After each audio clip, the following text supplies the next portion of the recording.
Welcome back to the Stratosphere, as well as a little driving this time around. Again, we're going to be talking about a possible engine swap. Love to know what you think. Stay tuned.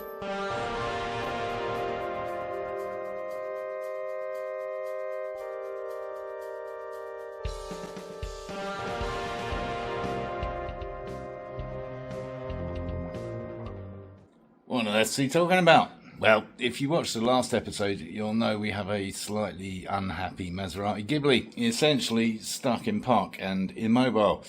Possible transmission failure. Uh-oh.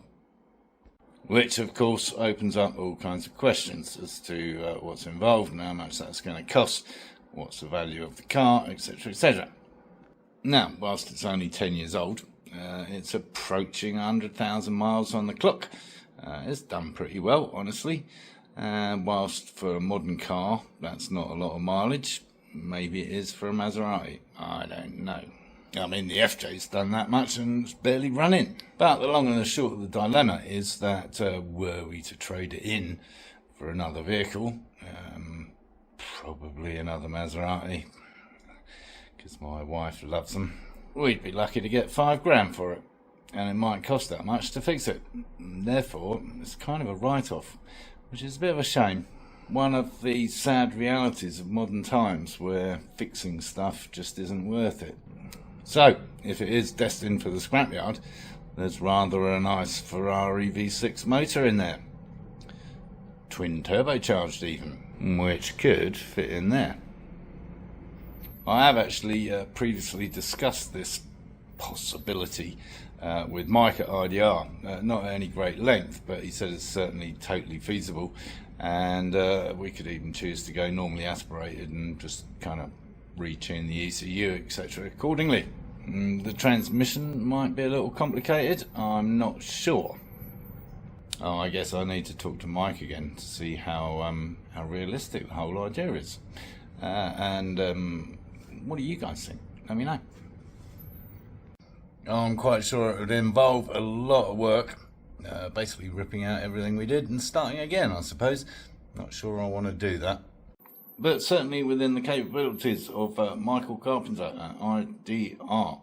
Yes, if you've watched previous episodes, you'll know that my mate David is putting, or has put in, a Ferrari 308 V8 in the back of his Hawk, or Transformer, Stratos. Anyway, enough of all that lunacy, but seriously interested in what you think, so do leave some comments down below, and that'll make interesting reading for me. In other news, I'm delighted to say that I've heard from my mate Angelo. Yeah, this guy. Yeah, what do you think of the show so far? Rubbish. Oh, thanks, mate. Anyway, his Stratos is coming on nicely. Here it is, yeah.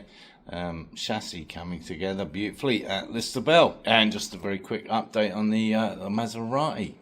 Once the boys had eventually got it into neutral, not by pulling the cable by the driver's seat because that had melted due to its proximity to the catalytic converters, but anyway, they jacked it up, got it into neutral, put it on the ramp, and the problem was literally staring them in the face once they got the covers off the underside of the car. Yes, indeed, folks, a big fat pack rat who'd recently relocated to Cottonwood from Sedona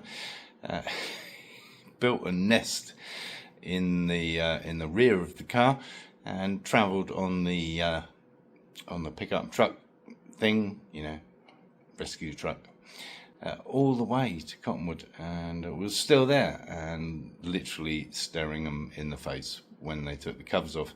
So we got to get rid of that bugger first, obviously, and there is definitely evidence of him gnawing his way through cables and wires and stuff. So it's probably just an electrical issue. On the same subject, there was still evidence of little rats, i.e. mice, living in the Stratos.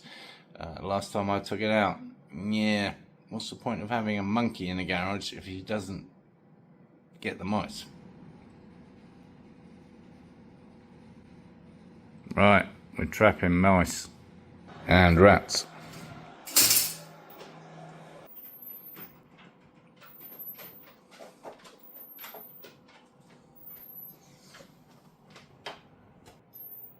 Shall we take it for a ride? Right. As you may remember, the windshield was slightly different size, so even though it had the same size trim, didn't quite match up with where we'd put the wrap on. No, we're not going for a two-tone look. We are rectifying the situation. Eric is back. And there it is, done. A wrap. Not a video, just the rewrap. And so what we decided to do, obviously that stayed there. He did the whole roof, and we brought it down to, can you see the join? Tell me where it's joined. Oh, I know, right? It's good, isn't it? We didn't bring it all the way down here because that would have been a pain in the arse with that again. So yeah, that's what he did. Cool. All done. Can't recommend this guy enough. If you're in the area, there he is, or thereabouts. He charges a little bit more than he used to because I told him he should. So you can blame me. Anyway, shall we go for a spin? Let's do Red Rock Loop backwards. I mean, not in reverse, but yeah, the other way around.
So, not much of the car itself this time around. I thought I'd try a couple of different places in the cockpit, give you an idea of what that looks like.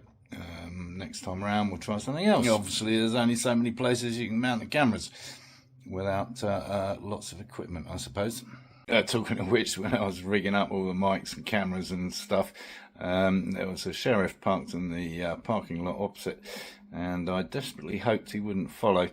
So I went down the road a little bit and then pulled over just to make sure, because we came up behind that other vehicle anyway.